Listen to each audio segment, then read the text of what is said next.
tous et bienvenue. On est parti sur le communiqué de presse, comme d'habitude, des notaires de Grand Paris sur le 24 octobre 2024 pour analyser cette petite conjoncture, donc notamment sur le mois d'août. Je rappelle, il y a toujours un décalage dans l'immobilier.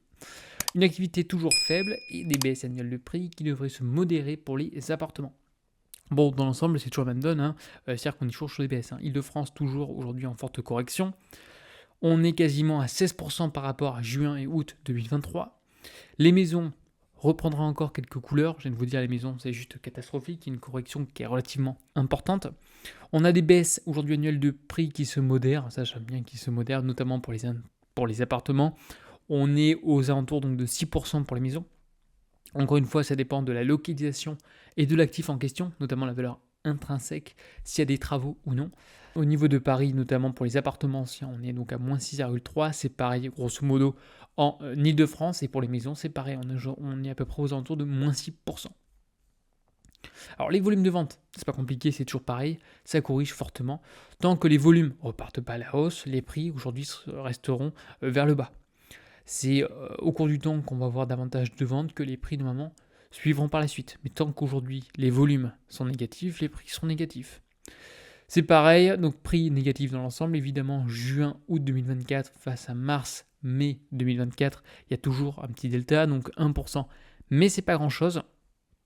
Maisons anciennes, c'est même topo. Au niveau de la projection des prix, alors ça j'aime bien parce que ça sert pas grand-chose, je trouve, mais dans l'absolu, on est toujours baissier, comme je vous le mentionne. Il n'y a pas eu de... Peut-être en début juin, parce que la période est quand même un peu plus sympa, on peut se projeter, notamment avec les gamins éventuellement. Si on veut aujourd'hui acheter, on a l'occasion et on trouve des opportunités de marché, pourquoi pas. Mais voilà, dans l'absolu, on est quand même toujours sur un marché baissier, peu importe aujourd'hui la localisation de votre actif. Donc voici les projections pour décembre 2024. De toute manière, pour 2025, ça va être le même constat. On va être sur une baisse en général. À voir également sur 2025 s'il y aura encore quelques baisses de taux. Si les prix potentiellement commencent à être intéressants pour les acquéreurs. Par contre, je tiens à mentionner que les prix ne vont pas baisser non plus de moins 50% comme certaines personnes le mentionnent. À un moment donné, on n'achète pas non plus un paquet de pâtes, ça reste de l'immobilier, c'est un actif, c'est un besoin qui est essentiel, le fait de se loger. Donc on ne va pas non plus avoir des prix non plus bradés. Je vous mettrai également en insertion la courbe de Frigite, on me la demande pas mal, donc petite courbe de Frigite au passage, notamment dédicace à Mathias. Alors, au niveau des prix de vente, pareil, en grande couronne, c'est même topo. Donc là, cette fois-ci, par contre, on voit qu'on a une baisse qui est quand même assez importante au niveau des prix, contrairement aujourd'hui à Paris et en petite couronne. Donc la grande couronne, on corrige, c'est même topo, baisse de volume, baisse de prix.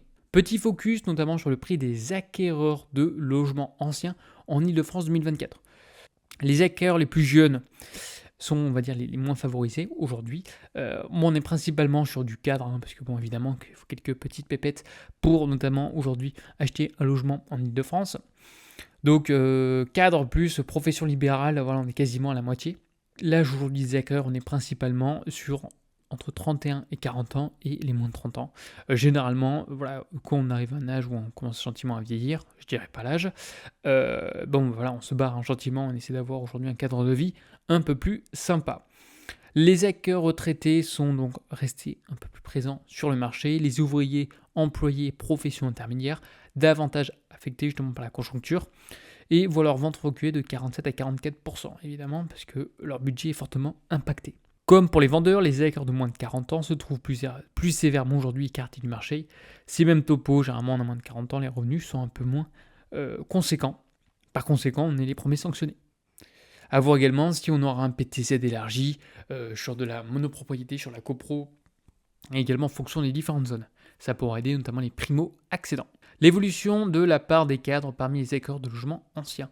On est quand même en croissance, on peut dire ce qu'on veut, mais la part des cadres dans les acquisitions n'a pas évolué en 2 ans, mais a augmenté d'environ de 13 points en 15 ans, donc passant de 27,2% en 2009 à plus de 40% en 2024.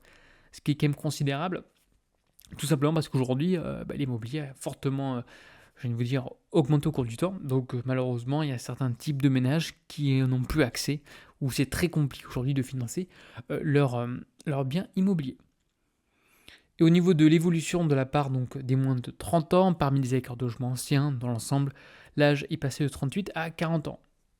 Généralement, à 40 ans, On a davantage de toute façon de revenus, donc évidemment que ceux qui sont sanctionnés aujourd'hui, ça reste les primo-accédants et les ménages qui sont plus jeunes. Allez, la vidéo touche à sa fin, j'ai essayé de faire un truc plutôt court, condensé, donc n'hésitez pas à me dire ce que vous en pensez. Merci encore pour vos likes, le fait de vous abonner et de partager la vidéo, et je vous dis à une prochaine. Allez, bye bye.